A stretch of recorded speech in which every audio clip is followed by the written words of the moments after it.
Welcome to the Pretty Powerful Podcast, where powerful women are interviewed every week to share real inspiring stories and incredible insight to help women or anyone break the barriers, be a part of innovation, shatter the glass ceiling, and dominate to the top of their sport, industry, or life's mission.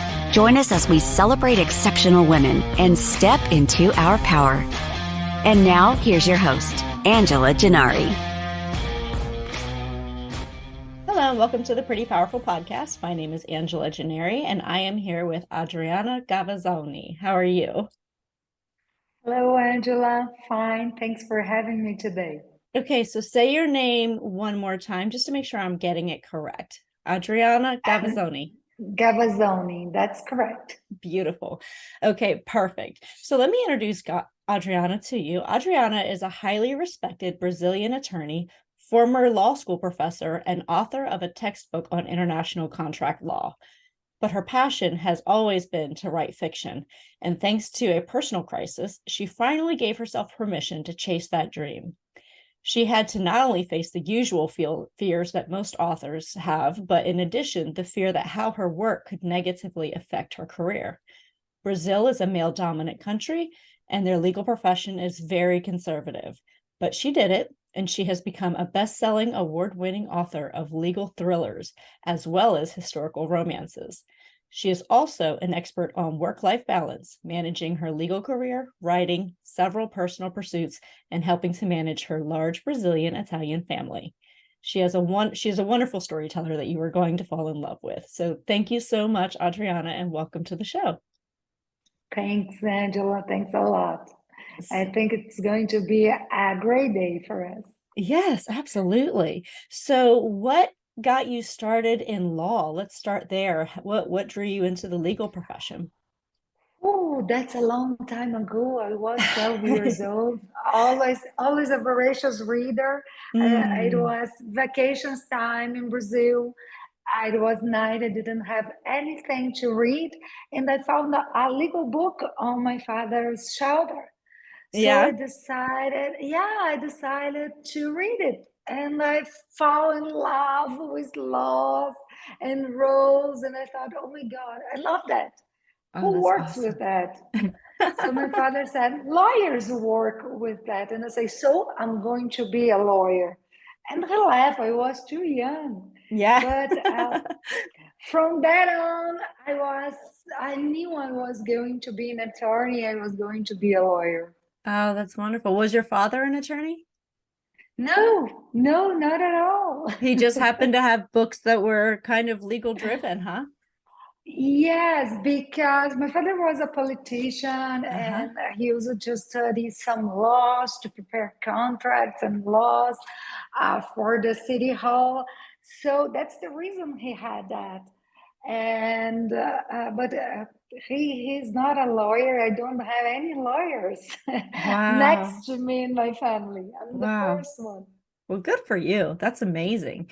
So as you're building your law career, I know it's male dominated. Did you have any struggles being a female climbing into that career as you're starting to build your career? Yes. First of all, I got into the university when I was 17. Wow. On that time, there were a majority of male in law school. So from that moment on, I knew it was not going to be easy. Right. But then it was worse. I graduated with 21 years old. And went immediately I got a job in a ministry. I was working for the government. Everybody was much, much older than I was, a male universe. I had problems with a boss. He harassed me back then. I had to sue him. So since I was, I can say a kid, 21, 22 years old, you are a kid, not prepared for life. Right. I had to stand for myself, and I had to learn how to deal with a male world that is law. Yeah. Wow. Well, good for you. That's amazing. So then you're practicing law. You've got a very successful career. You're writing a textbook, you're a law school professor. You have this amazing career. And then you have a crisis that leads you into writing fiction. So tell me a little bit about that path. Well, I always dreamed about writing a novel, not to Mm, publish a novel, just to write. Because I think when you love to read, yeah. you think you always cherish that idea that one day I'm going to write one novel. And when I arrive at the middle life crisis, everybody is going to arrive around 44, 45 years old. You realize maybe you don't have another half of time. You are, Hmm. but I don't know if I'm going to live to 90. So I thought I need to fulfill my dreams. Oh, But I good for was you. a little bit scared of writing, and one of my lawyers told me he was writing a novel. Huh. And so I told him, I'm also writing mine. It was a lie. I wasn't. But I thought, come on, he's a kid. He has the courage. You have to have the courage. So I Yeah. decided to start writing.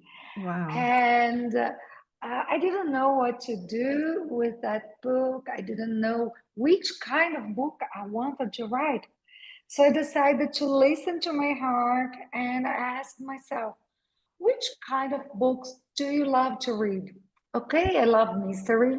Mm, I love psychological thrillers.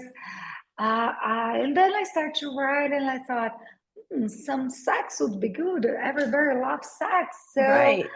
I start adding things I love to find in a book.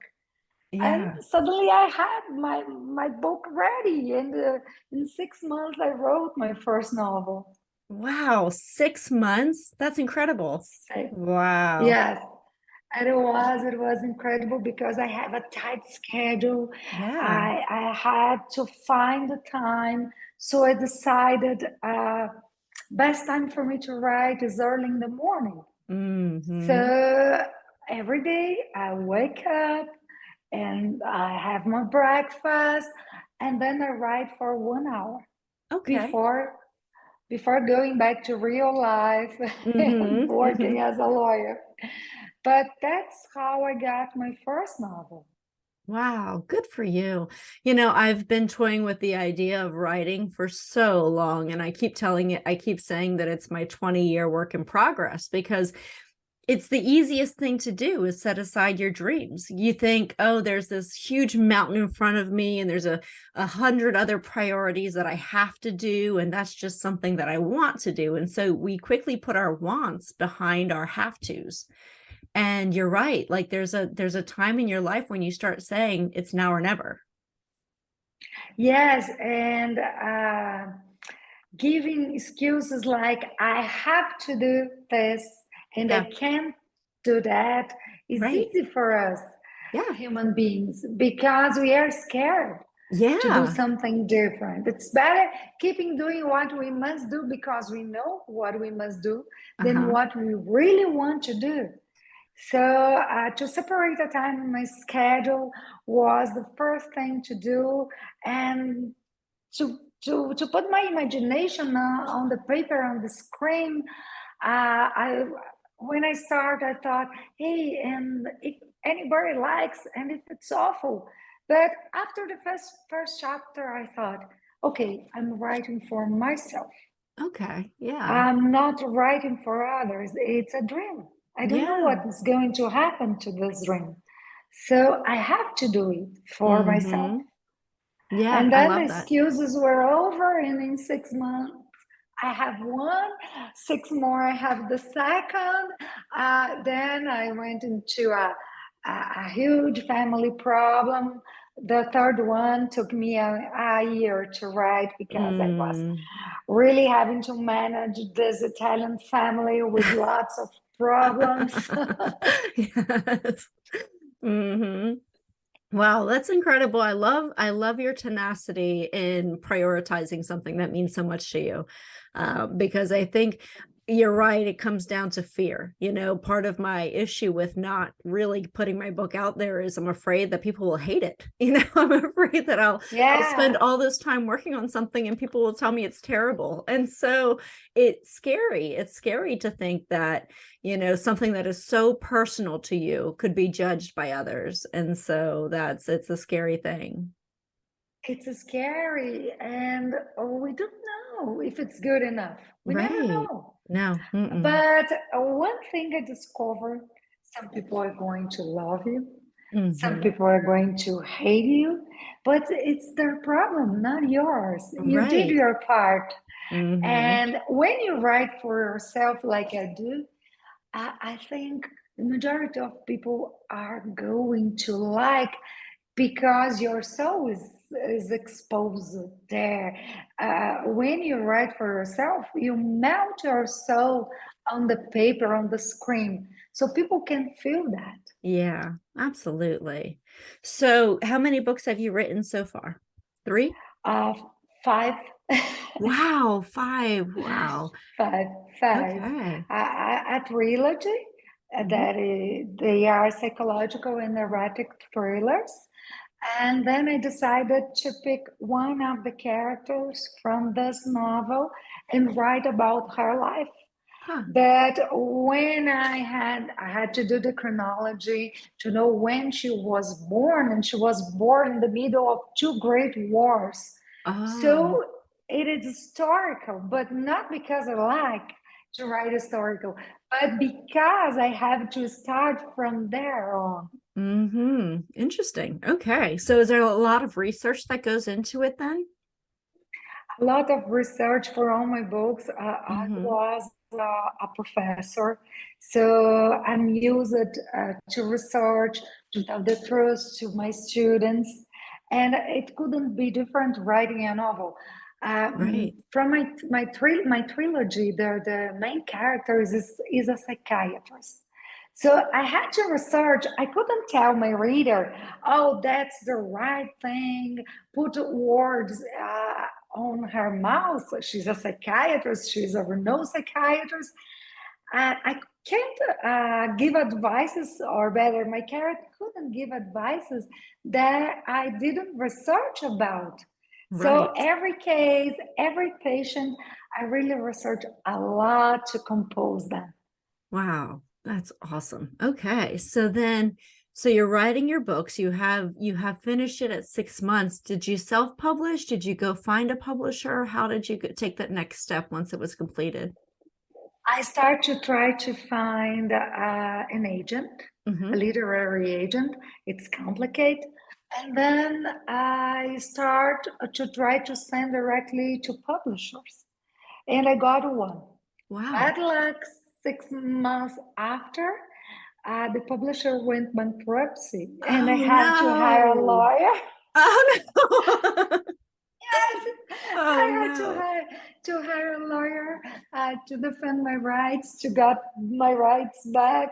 Yes. Uh, so I was scared. I decided to go self-published. I Yes. decided to manage everything, and that's what I've been doing since my first novel. Yeah, very good. Very good. Yes, and I know you have a really good Amazon. You have all of your books published on Amazon, so I did see that. So, and those links will be shared on our website as well. So okay, great. So then, who through your journey, you have so much going on. You went from law, and that now you're a writer, published author. So, who inspires you? Strong women. I Strong always women. write about strong women. I was raised by a strong mother.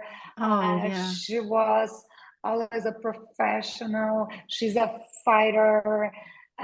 So I admire strong women. Yes, I I can agree. write about weak characters because Mm-hmm. my inspiration comes from those women that can be father and mother, that can fend for themselves, that can fight to build a career, that can choose their own path in life and are not depending on men. For happiness, they are always trying to build their own happiness. That inspires me a lot. Oh, I love that. Yeah, I love it when you can read a book where the woman is strong, and isn't somebody who just needs to be rescued and, helpless. And strong women, I think we need more of those in novels for sure. Yes, yes, because I think our girls must be inspired not by princes that need to be rescued by a charming prince. Right.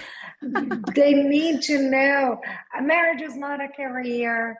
If you have a career, you can do everything you want because you are paying your bills. Right. Nobody is going to choose what we are going to eat, where we are going to travel. You can do that by yourself. So I think we need to inspire this new generation to get their life on their hands, in their Yes, hands, and fight for what they believe. Even absolutely. if it's motherhood, okay, but Yeah. it must be your choice. Yes. It can be other people's choice for your life. I Yeah. decided, for example, not to have kids. Uh-huh. I didn't want, but I could afford that because I live my own life. Right.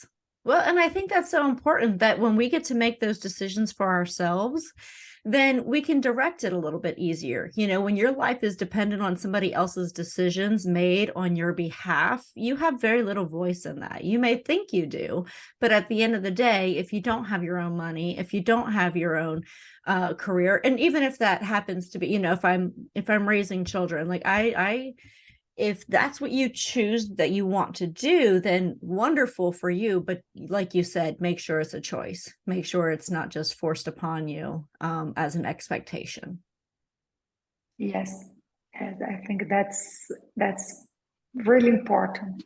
Yeah, absolutely. So as you are going through your career and you're in a very male dominated space, how would you compare? What are the differences in your day-to-day lifestyle, work-life balance from being an attorney to writing? And are Well, you I'm doing still both continuously? yes, I'm still an attorney, Okay. All and right. I work on daily basis mostly with men. Uh-huh. The majority of my clients are men. Uh, when you are a lawyer and you work with men, you have always to take care of everything. Hmm. Your clothes, how you behave, the words you use for not having a misinterpretation. So Yes. it's a lot of, how can I say that? It's a lot of being an actress also because Hmm. you're always representing the serious attorney, the responsible attorney. And when I enter into the imagination world of being a writer, is where I find freedom. I can write Yes. about anything. I can be whomever I want to be. I can create characters and they can live their life the way they want. So it's hard when I have to come back to reality Yes. because whenever I'm writing, it's like I'm being abducted by a spaceship, and then Yeah. I have to go back to Earth Yeah. after some time. Yes. It's hard. It's so pleasurable for me to write. It's so spontaneous.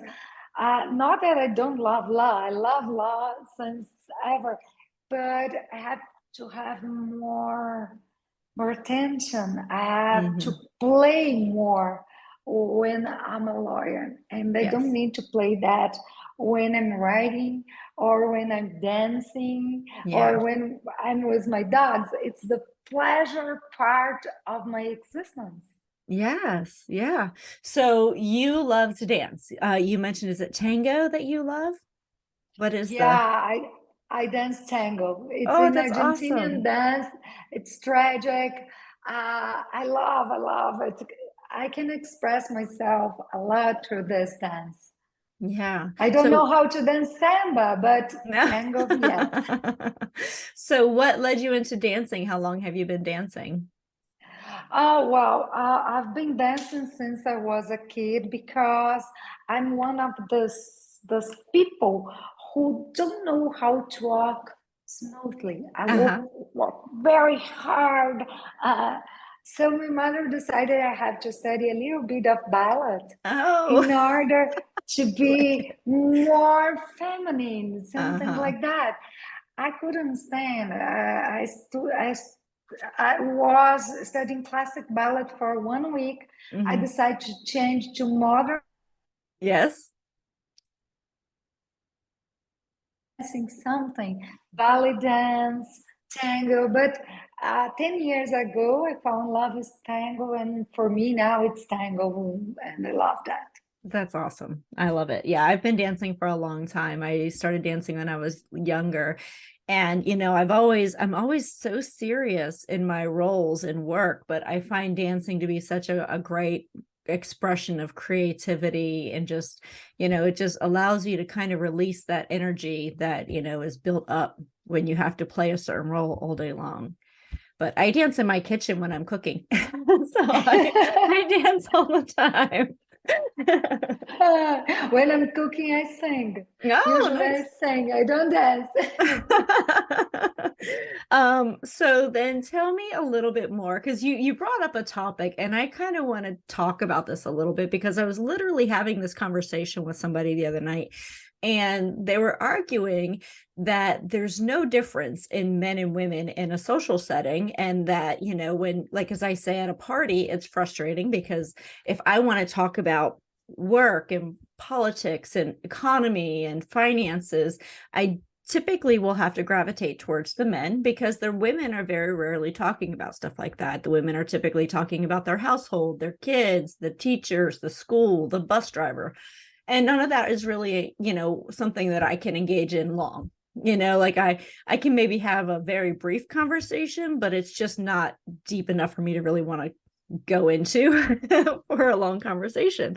And so, but he said, well, it's because that's just what you choose to talk about. I'm like, no, it's truly not a conversation that is welcomed in female circles. And I said, but it's also because we're talking about the differences in a woman building a business and a man building a business.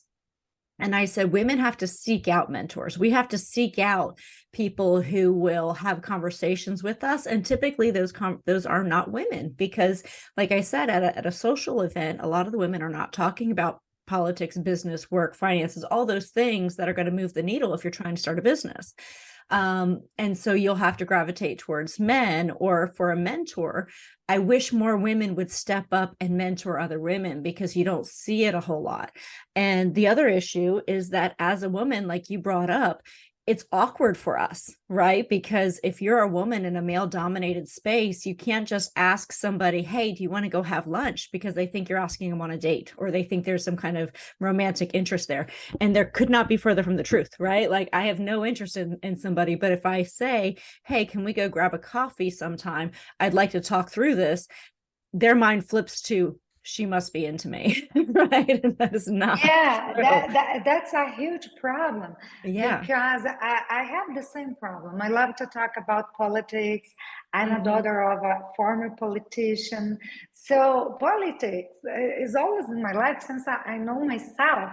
Right. So, but to talk about all those subjects, I have to go to men, talk Yeah. to men, and it's all about their brains I'm interested about. Yes. But if I say, hey, you could continue to discuss this over coffee, over lunch, my God, the next thing they are going to think is, she wants me. Yeah, exactly. Exactly.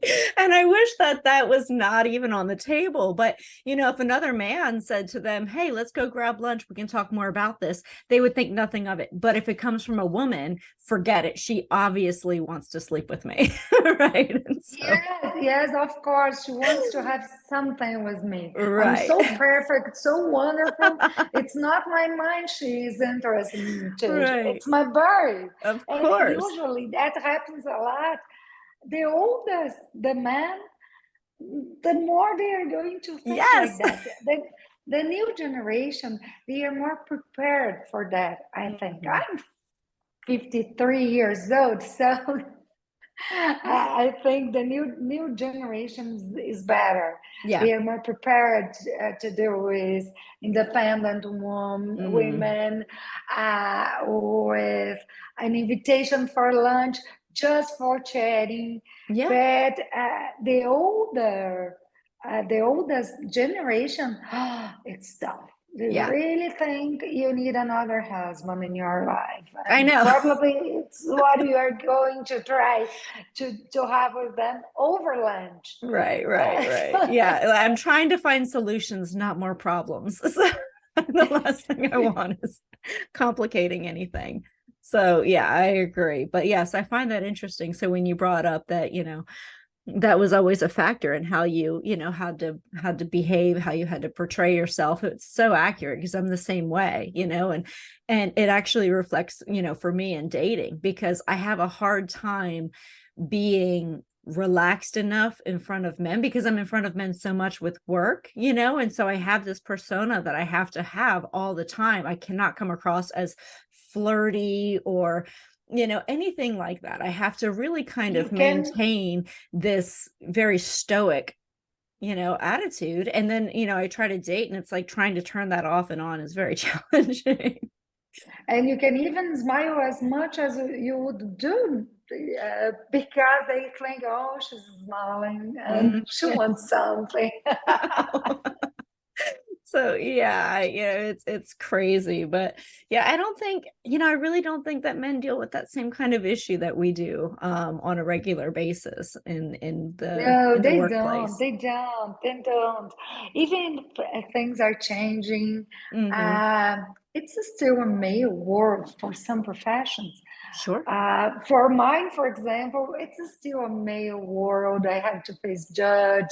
I Yeah. have to face uh, other lawyers, and you are going to be judged by the clothes you are wearing, Hmm. by your makeup, by the position of your hands, by everything and anything except your brains. Yes. I know. I'm so proud of my brains.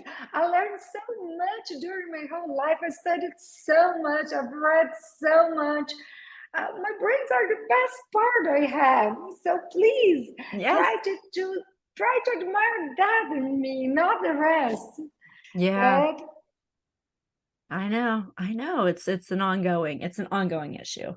So tell me some of the more obstacles and challenges that you have faced in growing in your career. I think first of all, acquiring respect when I was too young to be a lawyer. Yeah. I was too young, so I was just a kid. It was hard to convince people that if I graduated with 21 years old, Yeah.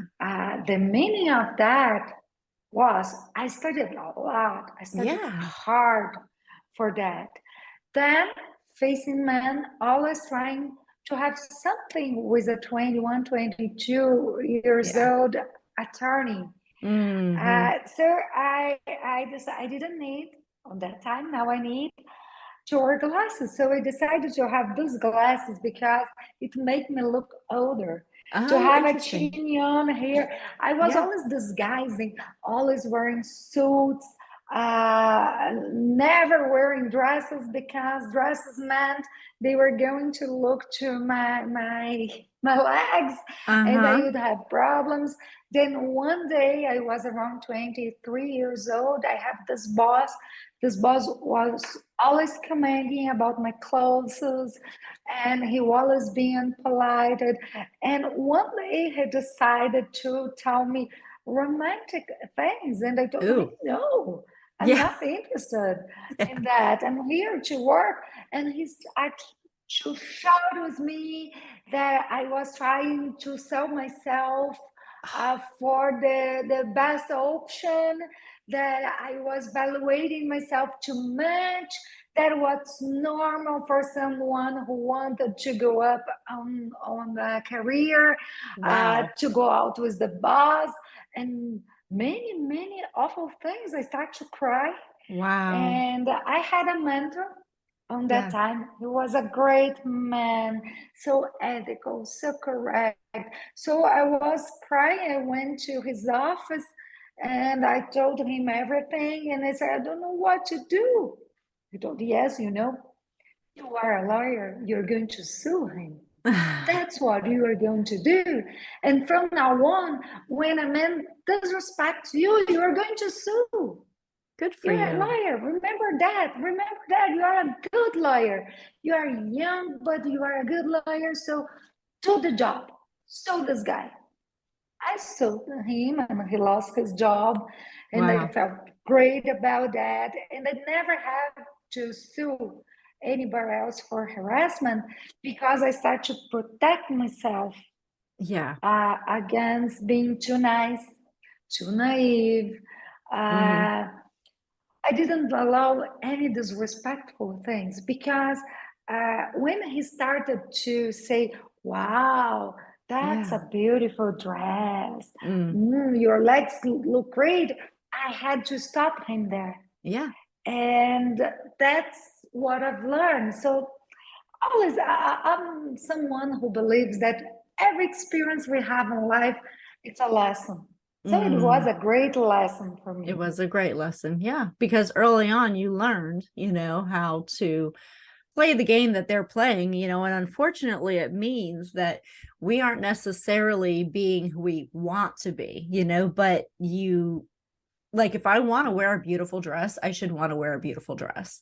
But, I find with myself, like if that dress is too revealing or, it's short or whatever it is, I'm very hesitant to post it on social media or anywhere, even if I feel great in it. And the reason is because I'm afraid that clients or employees or somebody is going to see it and then take it as, something that's flirtatious or, putting myself out there. And that's the last thing I want to do. And so I'm very cautious about how I'm portrayed by others, because I don't want that impression that like you said, I can't be too nice. I can't be too, wear your hair up, not down, and things like that it's like the simplest thing, but like you really have to think through it all. And it's a shame. Some men see seduction in the Yeah. most amazing things. They are seduced by their own brains, I think.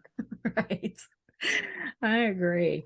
All right. So as women, we often give our power away. And I would think, the time that your boss was flirting with you and you were crying and you left and you talked to a mentor, I think that was a great example of, giving your power away, but then stepping back into your power, because you then took control of that situation again and you said, you know what, I'm going to sue him, I'm going to stand up for myself. Can you think of another time that you've given your power away as a woman, and then another time that you've stepped into your power to own that back? I think I've married 4 times in my life. Mm-hmm. One thing that I learned from my previous marriage is that I can reduce myself to someone to please somebody. Yeah. That's the path to unhappiness. Yes. When I gave up on my marriage was when I realized I was not being myself. Oh, One yeah. thing is to control yourself in your profession.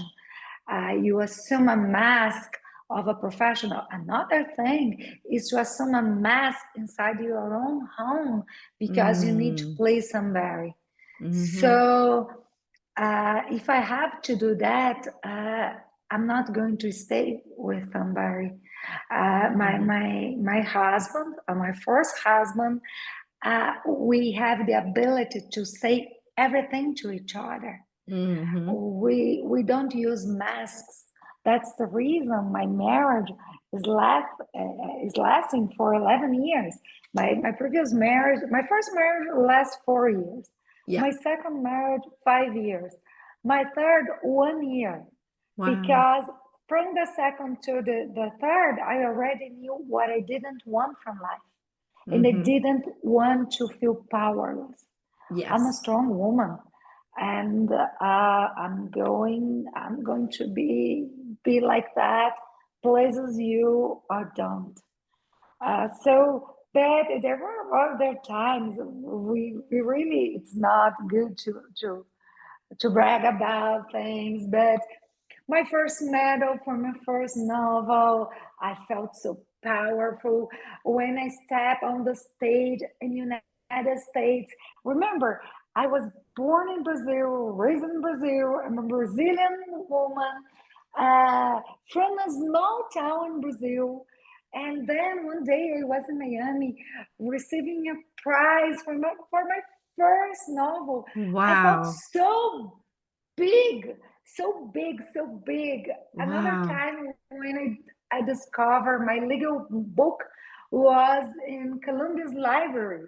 I was Wow. researching my book and it's like, hey, my book is in Columbia's library. I can't believe. And so I felt, oh, I'm the best, I'm great. And I try to savor every victory that I Yes. have because our tendency as women is to, oh, that's good, but that's not so good because uh, the world teaches us we have to have modesty. Yes. Humble. Yes. Yeah. Oh, yeah, we must be humble. But Christ's sake, we have to celebrate our victories. Yes. I Uh, agree. there are not many in life. Yeah. Victories are things that we have to fight. So we have all the fight to achieve something, to buy a new car, to buy a new house, to make the wonderful trip you want. Brag about it, Chris. Say, Yes. at least to yourself, say, hey, see what I did, how good I am. It's great. Yes. Oh, I agree with you so much because I think we don't celebrate ourselves enough. And we allow when somebody gives us a compliment, oh, it was nothing. Oh, it's, oh, that's a pretty dress. Oh, I got it on sale. Oh, your hair looks great. Oh, it Yeah. needs to be cut. Like we Yeah, immediately yeah, minimize. we can't. We just can't. We need to learn how to accept compliments. Yes. And accept Compliments are part awards. of life. Yeah. Yeah. And And celebrate we our are good. accomplishments. Yeah, yeah. Yeah, I agree. I think And we we should fight do that so more. much for those moments of glory that Yes. we deserve. We deserve to Absolutely. post them. Absolutely. I agree. So what advice would you give to your 18-year-old self? Oh my God, don't be so naive, kid. Oh. Yep. The world, you're going to face some bad people. Don't trust Mm, people too much. Don't be too naive. Um, don't dream it's going to be easy. You mm. have to fight. You have to expose yourself to the world. You are going to have defeats. Yes, so many. The world is going to show you the worst way you're going to have defeats. So, my advice for that girl would be don't be naive, but never give up. Never Mm, give up because one day you are going to be wherever you fight for, wherever you dream, you will be. yeah. So, never, never, never give up on your dreams. Yes, yes, absolutely. Yeah, I was listening. There was a David Goggins thing I was listening to today, and he said that we give up our dreams and our suffering, right? So once we get to the suffering part, we're fighting for our goals and our dreams, but once it becomes really hard, that's when we give up, right? Because if you're chasing something, you have to be willing to pay the price for it. And that's what people are, I don't know how much they're willing to pay the price. And I believe it's the difference between failure and success. Yes. Successful people are not the people who have lucky in No. this life. No. It's the people who work hard and work more, and work even more Hmm. because they can't give up. So this is what is going to bring you success. Doesn't matter what you choose to do with your life, which career, which path you are going through. But if you give up, success will never come. You can change 10,000 professions. You Yeah. can do 1,000 things. That success just comes for people who fight. Yes, absolutely. I agree with you all the way. So tell me the names of your books. First one is Behind the Door. Okay. The second one is Lara's Journal. The third one is The Brilliant Game. That's my trilogy. Mm. Then I have Sketches of Life, Oh, because I nice. believe our lives are never uh, a complete picture, but we are always sketching it. Mm. And the other one is the last one is Life Has Other Plans, because we always need to know that we plan everything we can, but sometimes life has other plans for us. It's so true. So true. All right. Well, I've really enjoyed our conversation, but I have one more question for you. What do you wish more people knew? Uh, I wish more people knew that they can judge things before they know it deeply. That's, I think my trilogy is all about that, Yeah. all about never judging, because you never know what a person went through life, Yeah. which trauma a person carries, why he or she behaves like this or like that. You Mhm. can see behind and beyond that person. So never judge before knowing. Yeah. And Absolutely. my books try to convey that idea. And Hmm. that's one thing I would like people to know. I've learned it the hardest way: never judge. Hmm. Yeah. I Yeah. never Agreed. judge. I always try to see all sides and to listen to all, all people involved, to try to form an opinion based on knowledge, not Yeah. based on I like you or I don't like you. Right. Right. So Is that tough as an attorney though? Because as an attorney, aren't things mostly black and white, right? Like they're one thing or another. It's hard to find the gray area, but life is gray area. it's hard to find, but even as a lawyer, where you have to defend a position, you, in order to defend well your client, you need to know all sides of the story, or Hmm. you're going to be surprised in the middle of a hearing. Yeah. Oh, is a witness telling something you didn't know about? So Right. that's the reason you have always to listen to all sides, Yeah. try to understand the whole story.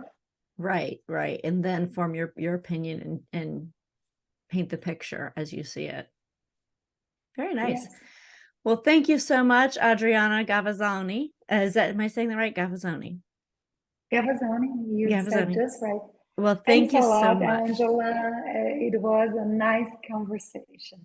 I enjoyed it so much, and I wish you all the most success in your writing and your law profession. I'm a huge fan, so thank you for your time today.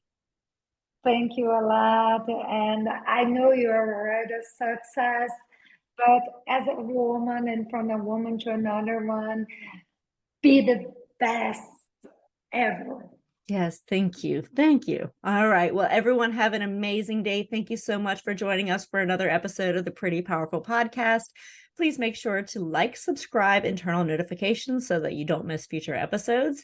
And if you want to check out Adriana Gavazzoni and her books, please go to prettypowerfulpodcast.com where you will find all of her information. Thank you again. Have an amazing day. Thank you for joining our guests on the Pretty Powerful Podcast.